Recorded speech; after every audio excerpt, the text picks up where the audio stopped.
ஒரு ரதம். 2 படைகள். மத்தியில் ஒரு அமைதியான நிமிடம். குருக்ஷேத்திர போர்க்களத்தில் கிருஷ்ணன் ரதத்தை இரு படைகளின் நடுவில் நிறுத்தினார். அந்த தருணம். அது ஒரு போர் ஆரம்பம் மட்டும் இல்லை. அது மனித வரலாற்றின் மிக முக்கியமான ஆன்மீக பிறப்பு. அர்ஜுன் தனது உறவுகளை பார்த்தான். அவன் கைகள் நடுங்கின. மனம் கலங்கியது. அந்த ஒரு நொடி, ஒரு வீரனின் குழப்பம், ஒரு உலக ஞானமாக மாறியது. இன்று அந்த தருணத்தை நாம் புரிந்து கொள்வோம். வணக்கம். ஒரு பெரிய கோல் செட் பண்ணி அத ராப்பகலா கஷ்டப்பட்டு அடைஞ்சதுக்கு அப்புறம் எல்லாம் அர்த்தமில்லாத மாதிரி தோணுன அனுபவம் உங்களுக்கு இருக்கா? இந்த ஆய்வுல நாம பார்க்க போறது என்னன்னா, இந்த உணர்வு ஒரு பலவீனம் இல்ல, அது ஒரு ஆழமான மாற்றத்துக்கான ஒரு அழைப்புங்கிறது தான். ஒரு நிமிஷம் யோசிச்சு பாருங்க. நீங்க அனுபவிக்கிற அந்த பர்ன் அவுட், அந்த சோர்வு ஒரு தடையா இல்லாம ஒரு புனிதமான அழைப்பா இருந்தா என்ன ஆகும்? இதுதான் இன்னைக்கு நம்ம ஆழமா பார்க்க போற மைய கருத்து.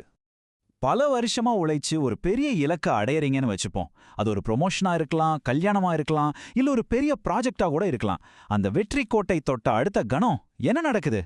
ஜெயிச்சும் மனசுக்குள்ள ஒரு வெற்றிடம், ஒரு வெறுமை உணர்றீங்களா? இதுக்கு தானா இவ்வளவு கஷ்டப்பட்டோம் அப்படிங்கிற கேள்வி உங்களை துரத்துதா? உங்களுக்கான அந்த உந்து சக்தி திடீர்னு காணாம போயிருச்சுனா? நீங்க மட்டும் தனியா இல்ல, நிறைய பேர் இந்த நிலையில இருக்காங்க. சரி, இப்போ ஒரு டைம் டிராவல் பண்ணுவோம். ஆயிரக்கணக்கான வருஷங்களுக்கு முன்னாடி ஒரு போர்க்களத்துக்கு போவோம். அங்க அர்ஜுனன் அப்படிங்கிற ஒரு மாவீரன் இதே மாதிரி ஒரு பயங்கரமான நெருக்கடியை சந்திக்கிறான். இதுதான் பகவத்கீதையோட ஆரம்ப புள்ளி. 2 படைகளுக்கு நடுவுல தேர்க்களத்துல நின்னுட்டு இருக்கான் அர்ஜுனன். ஆனா அவனுக்கு எதிரா நிக்கிறது எதிரிகள் இல்ல, அவனோட அன்புக்குரிய தாத்தா பீஷ்மர், அவனுக்கு வில்வித்தை கத்துக் கொடுத்த குரு துரோணர், அப்புறம் அவனோட சொந்த சகோதரர்கள். இப்போ பாருங்க, இதுதான் அர்ஜுனனோட மொத்த பிரச்சனைக்கும் ஆணிவேர். ஒரு பக்கம் ஒரு க்ஷத்ரியனா, ஒரு வீரனா போர்க்களத்துல நிக்கிறது அவனோட தர்மம், அவனோட கடமை.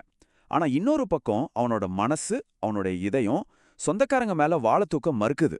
அவனோட ப்ரொஃபஷனல் ஐடென்டிட்டி, அதாவது ஒரு வீரன்கிற அடையாளம், அவனோட பர்சனல் பாசத்தால சுக்குநூறா உடையுது.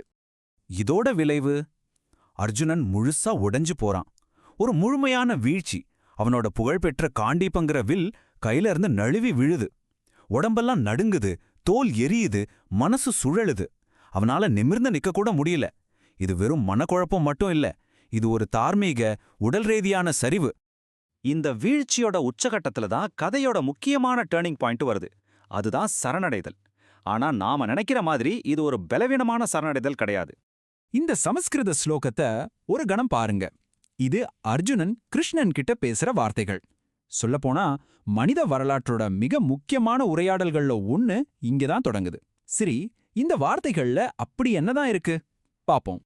ரொம்ப எளிமையா அர்ஜுனன் கிருஷ்ணன் கிட்ட சொல்றான், என் கடமை என்னன்னு எனக்கு சுத்தமா புரியல, மனசு குழம்பி போயிருக்கு, எனக்கு எது உயர்ந்த நன்மை தருமோ அதை மட்டும் நீங்க சொல்லுங்க, நான் இப்போ உங்க சீடன், நான் உங்ககிட்ட சரணடைஞ்சிட்டேன், என்ன வழி நடத்துங்க.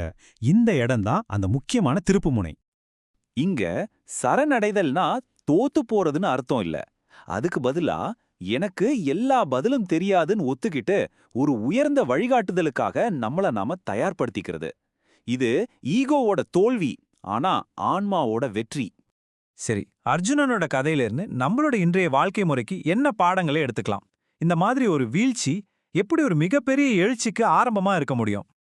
இதோ 3 முக்கியமான பாடங்கள். 1, உதவி கேட்கறது பலவீனம் இல்ல, அது ஒரு பவர்ஃபுல்லான செயல். 2, உங்க அடையாளம் உங்க வேலையோ பதவியோ உறவுகளோ கிடையாது, அதிலிருந்து உங்களை நீங்க பிரிச்சு பாருங்க. 3, உடனடி தீர்வுகளை தேடாதீங்க, அதுக்கு பதிலா உங்க உண்மையான நோக்கம் என்னன்னு கேளுங்க.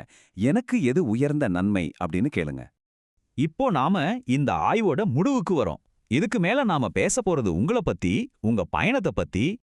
இப்போ நீங்க இருக்கிற மனக்குழப்பம் இல்ல சோர்வு, இது ஒரு முடிவில்ல, அது ஒரு ஆரம்பம்னு வச்சுப்போம்.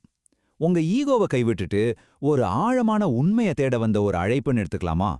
அப்படி இருந்தா அர்ஜுனனை போல உங்க வில்ல, அதாவது உங்க பழைய நம்பிக்கைகளை கீழே வச்சுட்டு உங்க உள்ள இருந்து வர குரலை கேட்க நீங்க தயாரா இருக்கீங்களா? ஒன்னு மட்டும் நல்லா ஞாபகம் வச்சுக்கோங்க, ஒரு வீழ்ச்சிங்கிறது அழிவில்ல, அது ஒரு புது தொடக்கத்துக்கான அடித்தளம். எனக்கு தெரியாதுன்னு ஒத்துக்கிறது தான் ஒருவேளை உங்க வாழ்க்கையோட மிக சக்தி வாய்ந்த வாக்கியமா இருக்கலாம். அர்ஜுனன் சரணடைஞ்சப்போ அவன் தன்னோட வலிமையை இழக்கல, பிரபஞ்சத்தோட வலிமையை பெற்றான். Like this video, subscribe to the channel, and press the bell icon. That way you'll never miss an update. Thanks for watching.